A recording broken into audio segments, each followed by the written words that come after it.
Hello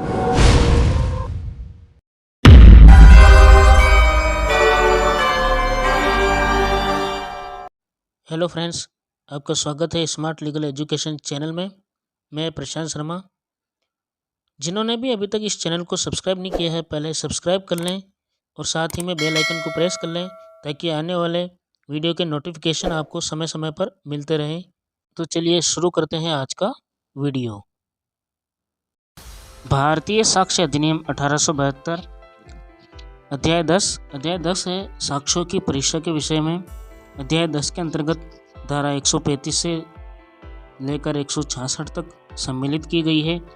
धारा 135 है साक्ष्यों का पेशकरण और उनकी परीक्षा का क्रम।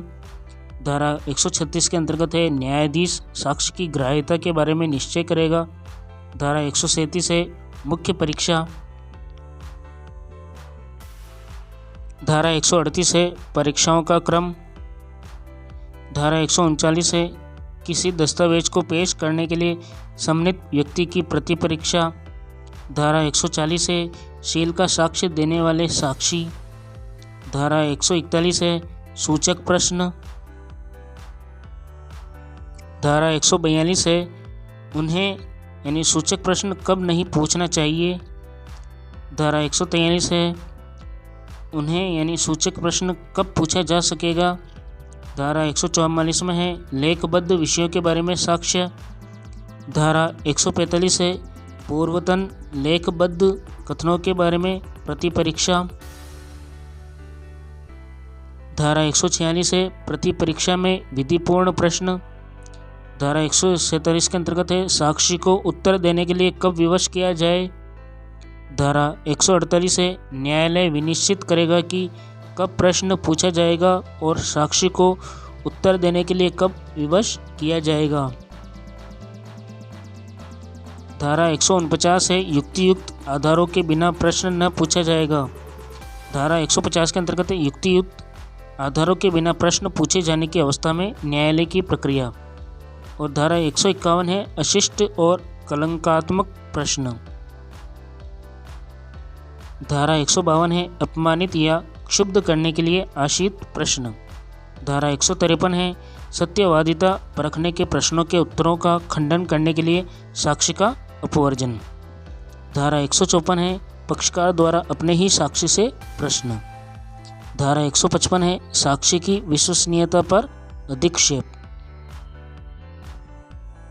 धारा 156 है सुसंगत तथ्य के साक्ष्य की संपुष्टि करने की प्रवृत्ति रखने वाले प्रश्न ग्राह्य होंगे। धारा 157 है उसी तथ्य के बारे में पश्चातवर्ती अभिसाक्ष्य की संपुष्टि करने के लिए साक्षी के पूर्वतन कथन साबित किए जा सकेंगे। धारा 158 है साबित कथन के बारे में जो कथन धारा 32 और 33 के अधीन सुसंगत है कौन सी बातें साबित की जा सकेगी। धारा 159 है स्मृति ताजी करना। धारा 159 क है साक्षी स्मृति ताजी करने के लिए दस्तावेज की प्रतिलिपि का उपयोग कब कर सकेगा। धारा 160 है धारा 159 में कथित तथ्यों के लिए परिसाक्ष्य। धारा 161 है स्मृति ताजी करने के लिए प्रयुक्त लेख के बारे में प्रतिपक्षी का अधिकार। धारा 162 है दस्तावेजों का पेश किया जाना। धारा 163 है मंगाई गई और सूचना पर पेश की गई दस्तावेज का साक्ष्य के रूप में दिया जाना। धारा 164 है सूचना पाने पर जिस दस्तावेज के पेश करने से इनकार कर दिया गया है उसको साक्ष्य के रूप में उपयोग में लाना। धारा 165 है प्रश्न करने या पेश करने का आदेश देने की न्यायालय की शक्ति। धारा 166 के अंतर्गत है जूरी या असेसरों की प्रश्न करने की शक्ति।